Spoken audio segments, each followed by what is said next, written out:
Hi, how are you doing? This is Melinda and welcome to my channel. Today I'm going to be doing something a little different. I'm going to be discussing the vinyl record mistakes I have made along the way while collecting vinyl. And I'm also going to be showing my #1 Grail. I'm very excited to show that to you. But I made mistakes along the way with my #1 Grail as well. So let's go ahead and get started. I am going to start with the inspiration for why I decided to make this video. Last week I picked up this record at our local record store. It is Captain Beefheart's Trout Mask Replica. It was $18 and I'm used to seeing it sometimes when I go into record stores on what you call the holy crap wall that has the really expensive records, and this is usually on it when I see it. So anyway, I picked it up for $18. I thought it was a good find. This is an early press, even though it does have some ring wear. It is on the straight label, and for those of you who are interested, I'll show it to you. The vinyl is in absolutely excellent condition, both LPs. It did come with the original inner sleeves as well. So I just thought for $18 it would be a very good purchase for me. I am familiar with the song Frownland and a little bit of the first side, but otherwise I wasn't very familiar with this album. To tell you the truth, it's probably not my cup of tea, but it does have a very historical purpose. It is in the Library of Congress's National Recording Registry, so it does have a historical value, and I just thought it would be a cool pickup for my collection. I also thought maybe down the road, if I decide I don't want it, I could do a trade or maybe sell it. So anyway, I was excited to have it, and I posted on my Instagram that I had found this, and I posted great find or waste of money. And most people posted great find, but it did get me to thinking, what have I wasted my money on in my collection? So I'm going to go ahead and show you some things. First off, this is Donna Summer's On the Radio.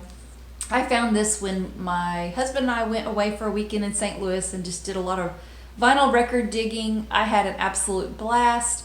I saw this record, it wasn't very expensive, and I checked the vinyl. The vinyl was in great condition, so I picked it up. But when I got back and started really looking at it, I realized this is a 2 LP set and I only had 1 LP of it. So thankfully my local record store that I went to the next week had this record, and it had the same problem. It's a 2 LP set and it was missing one of its LPs, and thankfully it was missing the one I had. So for $1 more I was able to have a full Donna Summer album. But it did get me to thinking, there are some really expensive double LP sets out there, and I could have very well made a big costly mistake.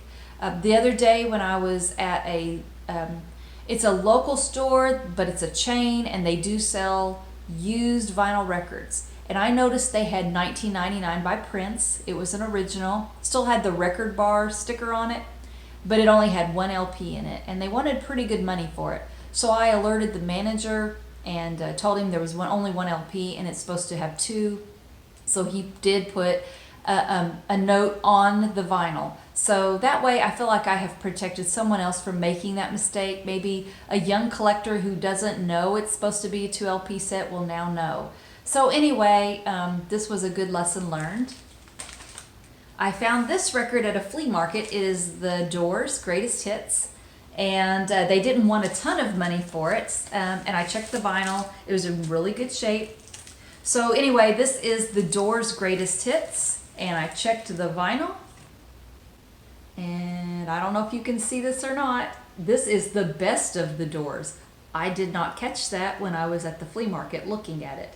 So basically, I believe this actually comes from a 2 LP record set, and this is only one of them, and it's in the wrong album cover. So I basically have a worthless record here.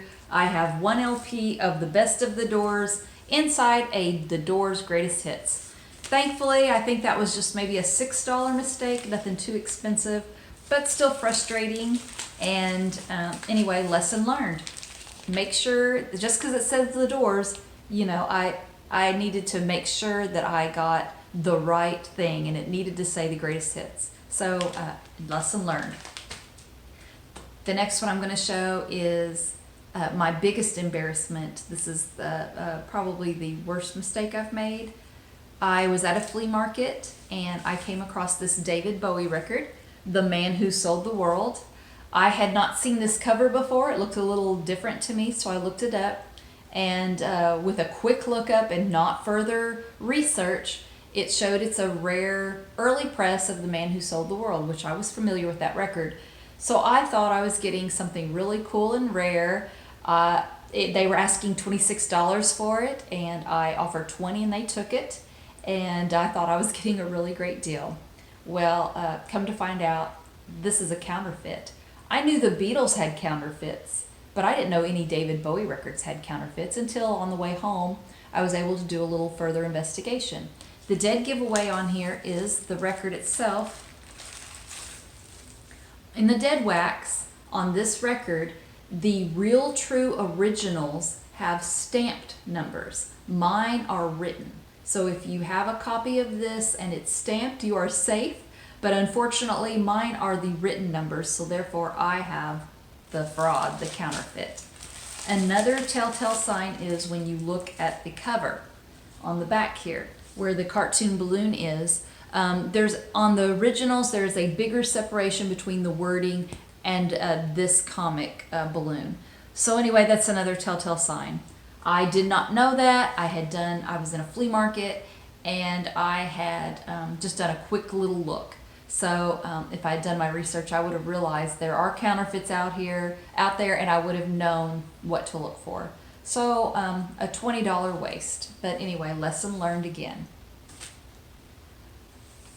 Also, another mistake I have made is I have bought records because they were on sale and they were a good price.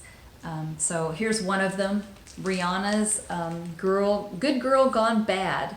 And this was $12. And I thought, well, it's $12. That's a really great deal. So I picked this one up. And I've also picked up Sting's Brand New Day. I like this one a little bit better.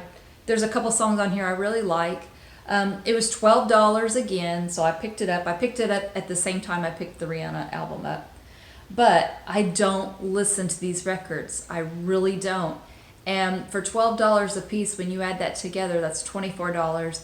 I could have bought a record that I will listen to often and really enjoy much more. So, lesson learned, do not buy records just because they're on sale. Buy what you love. This is a mistake of just not doing my proper research on an album. I was in a record store and I saw this, the Cranberries Something Else. I picked it up, I looked at the track listing. It had all of their greatest hits like Linger and Zombie and some really great songs. I picked it up thinking it was a greatest hits compilation, and it is not. And I mean, really, Something Else, that says it all, doesn't it? But anyway, it is acoustic versions of their songs. And after a few songs, it does sound a little mundane, a little repetitious. So I lost interest and I don't really enjoy this record very much. I would have much rather had the studio releases, the studio versions of these songs and had a greatest hits. So anyway, I should have done my my research and I would have realized this is a stripped down version of their songs. So anyway, pretty big lesson because it wasn't a cheap album. It was new. It was over $30. So pretty expensive lesson to learn. This one is one I found and I was very excited for. This is Pink Floyd's Adam Hart Mother. And as you can see, even the record store touted extra nice copy. And it's the Yellow Harvest label and it was $35. And I thought because it was in such great condition, I went ahead and paid $35 for it. It's a very clean copy for an early press. It doesn't even open all the way. It's never been really completely open. Anyway, just nice. It's on that Yellow Harvest label. There is not a surface scratch. There is not a scratch on it. It is in perfect condition. Just absolutely gorgeous.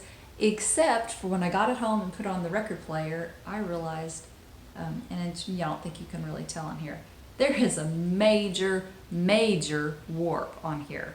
So It is playable, but ugh, I paid way too much for a warped record.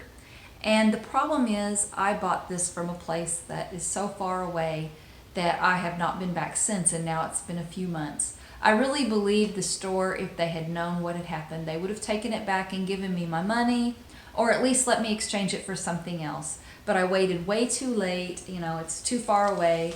And if I would have just, when I was there, I guess from now on what I would do is if I have something that's that expensive, $30 or more, they did have a record player. You can test out records there. I should have put it on there and checked for warps. All I did was check condition on the vinyl, and I wish I would have checked for a warp because it is no way near worth $35 with that big warp on it.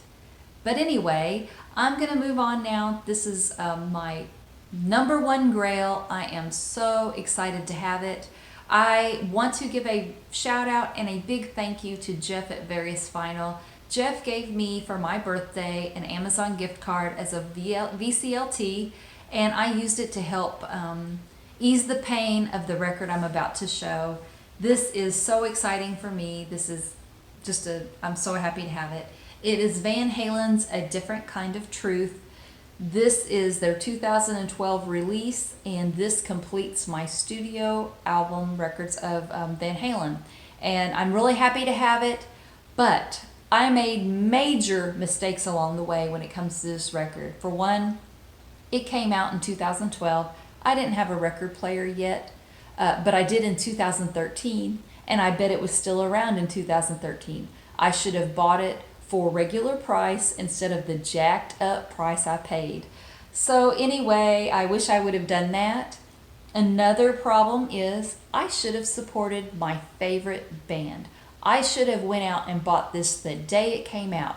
Van Halen is my very, very favorite band. At the time, I wasn't really listening to my own music. I was listening to the radio with what my daughter liked, and I liked it too. But I should have supported my band. Who knows, if people like me would have went out and bought this, they may have already made another record since then. But because this wasn't quite as successful as it should have been, maybe that's part of why they haven't been in the recording studio since then. This is a great record.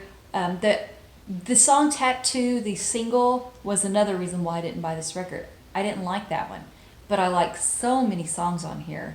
There's some really great stuff on here. She's the Woman, Stay Frosty. Side 4 is absolutely killer.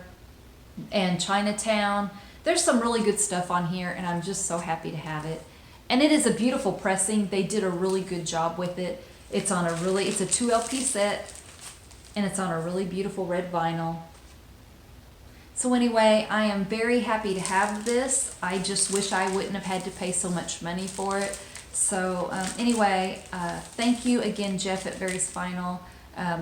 It was expensive, but you did help. So in my eyes, you bought all the best songs. So thank you so much. And anyway, please, you all, thank you so much for watching. Leave your comments. Let me know if there's any mistakes you've made. Maybe you can teach me a thing or two and maybe avoid another mistake. So anyway, thank you so much. Subscribe and take care. Bye-bye.